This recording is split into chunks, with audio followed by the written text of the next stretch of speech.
Mutual fund investment में 15 into 15 into 15 rule और कि 15 इंटू 15 इंटू 30 रूल, ये दोनों रूल तो क्या इंडिकेट करते, या दोनों रूल उपलब्ध करते हुए हम तो किस तरीके से करोड़पति बना कर सकेंगे।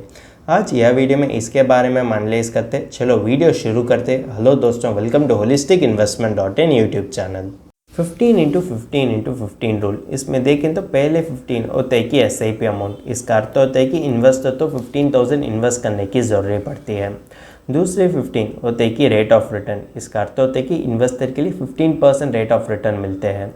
तीसरे 15 होते हैं कि इन्वेस्टर तो 15 ईयर्स के लिए इन्वेस्ट करने में कमिटेड होना चाहिए। अगर इन्वेस्टर ये तीनों कंडीशन सेटिस्फाई कर दिया जाते हैं तो 15 ईयर्स अंतिम पर उसके लिए मैच्योरिटी वैल्यू होते हैं कि 1 करोड़। यही 15 इंटू 15 इंटू 15 रूल करते हैं।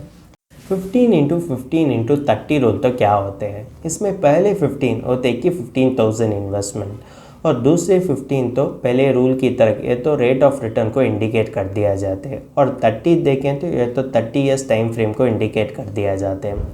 अगर इन्वेस्टर तो इसी तरह सिमिलर पैटर्न में इन्वेस्ट कर दिया जाते हैं तो ये तो हर महीने 15,000 SIP इन्वेस्टमेंट करने की ज़रूरत पड़ती है और उसके लिए 15% रेट ऑफ रिटर्न मिलता था और ये तो 30 ईयर्स के लिए कमिटेड होने की ज़रूरत पड़ती है और उसके बाद उसके लिए होने वाले फाइनल मैच्योरिटी वैल्यू होते हैं कि 10 करोड़। आप ही यह देखने के बाद कुछ सरप्राइज हो चुका है, कारण होते हैं कि इसमें होने वाले कार ऑफ कॉम्पाउंडिंग वजह से। अगर आप 15,000 देखें तो ये तो हर दिन 500 रुपीज़ की तरह होते, इसीलिए कोई भी आदमी इसमें इन्वेस्ट कर सकेंगे। अगर वो तो इसी तरह पैटर्न फॉलो कर दिया जाते तो वो तो भी करोड़पति बना कर सकेंगे। इसमें आपके लिए होने वाले फेवरेबल्स तो क्या होते हैं, अगर आप देखें तो मंथली इन्वेस्टमेंट 15,000 होते हैं कि हर दिन होने वाले 500 रुपीज़, इसीलिए तो ज़्यादा अफोर्डेबल बनती है इन्वेस्टर के लिए। फिर आप तो लॉन्ग टर्म इन्वेस्टमेंट के लिए कमिटेड होने की ज़रूरत पड़ती है। यह दोनों सिनेरियो में देखें तो पहले होते हैं कि 15 ईयर्स, दूसरे होते हैं कि 30 ईयर्स। मार्केट तो ज़्यादा समय ऊंची भी बच सकते हैं और नीचे भी गिर सकते हैं, लेकिन यह तो इतना इम्पैक्ट नहीं कर सकेंगे। अगर आप शॉर्ट टर्म में इन्वेस्ट कर दिया जाते हैं तो भी आपके लिए वॉलीटिलिटी तो ज़्यादा होते हैं। अगर देखें तो शॉर्ट टर्म में आपके लिए लॉस होने का मौका भी ज़्यादा होते हैं। इसी कारण के लिए अगर आपने लॉन्ग टर्म 7 ईयर्स के लिए इन्वेस्ट कर दिया जाते तो आपके लिए पॉजिटिव रिटर्न्स मिलने का मौका तो ज़्यादा हो सकेंगे।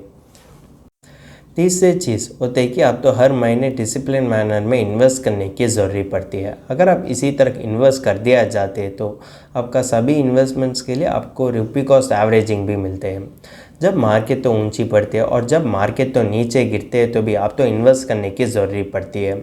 जब मार्केट तो नीचे गिरते हैं आप तो ज़्यादा यूनिट्स खरीदने के मौका मिलते हैं, क्योंकि आप तो डिस्काउंटेड रेट में खरीदने के कारण आपके लिए ज़्यादा यूनिट्स खरीदने का मौका मिलते हैं।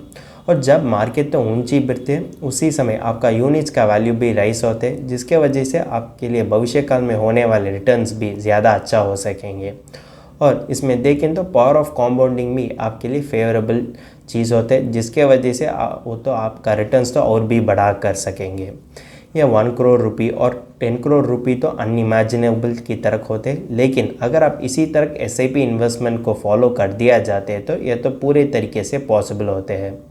अगर आप देखें तो यह 1 करोड़ और कि 10 करोड़ अक्यूमुलेट करने के लिए सिर्फ 15,000 हर महीने और कि 5,000 रुपये हर दिन तो सफिशिएंट नहीं होते, इससे भी ज़्यादा होने की ज़रूरत पड़ती है।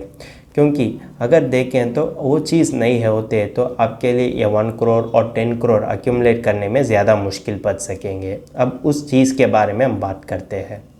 पहले चीज़ होते है कि कन्विक्शन।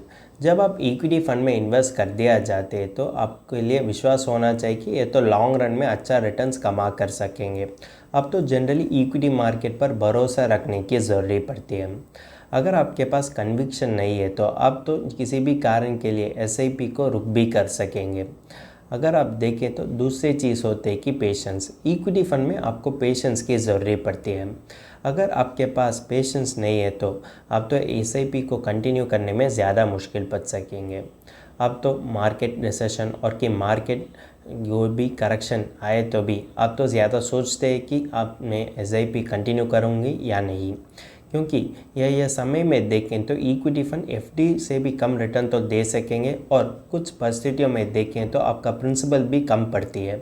इसी कारण के लिए आप तो इसी तरह सोच के लिए शुरू करते हैं कि बैंक एफडी और आरडी ही इससे बेटर चॉइस होते हैं।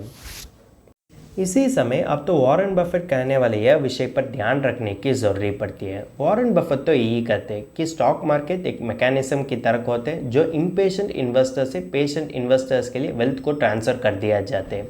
इसी कारण एसआईपी तो आपका पेशेंस टेस्ट करने के बाद ही आपका वेल्थ बनाने के लिए वो तो मदद कर सकेंगे। अगर आप 15 ईयर्स और 13 ईयर्स एसआईपी कर दिया जाते तो ये ऑब्स्टिकल्स तो आप तो आसानी से क्रॉस कर सकेंगे। अगर आपको इन्वेस्टमेंट जर्नी के बारे में कोई भी सपोर्ट मिलना चाहते हैं तो हम तो प्रोवाइड कर सकेंगे। पिछले 10 साल में देखें तो सेंसेक्स होते ही कि 12.6% रिटर्न और निफ्टी ने 12.5% रिटर्न तो दे चुका है। अगर आपको इससे भी ज़्यादा रिटर्न्स मिलना चाहते हैं तो आप तो एक्टिवली मैनेज्ड इक्विटी फंड्स को चुन कर सकेंगे। अगर आपको एक्टिवली मैनेज इक्विटी फंड्स के बारे में गाइडेंस होना चाहते हैं और कि एक्टिवली मैनेज फंड्स चुनने के बारे में आपको असिस्टेंस होना चाहते हैं तो आप तो नीचे देने वाले लिंक को उपयोग कर सकेंगे। अगर तुमको इस टॉपिक में और कोई अदर फाइनेंस और इन्वेस्टमेंट रिलेटेड टॉपिक में संदेह है तो हमारा फाइनेंशियल एक्सपर्ट के साथ अपॉइंटमेंट बुक कर सकता है। अपॉइंटमेंट का लिंक डिस्क्रिप्शन में दिया गया है। और फिर इन्वेस्टमेंट के बारे में और फाइनेंस के बारे में तुमको ज़्यादा बताना चाहिए तो हमारा लाइव वेबिनार अटेंड कर दीजिए। वेबिनार का लिंक भी डिस्क्रिप्शन में दिया गया है। वेबिनार एब्सोल्युटली फ्री है।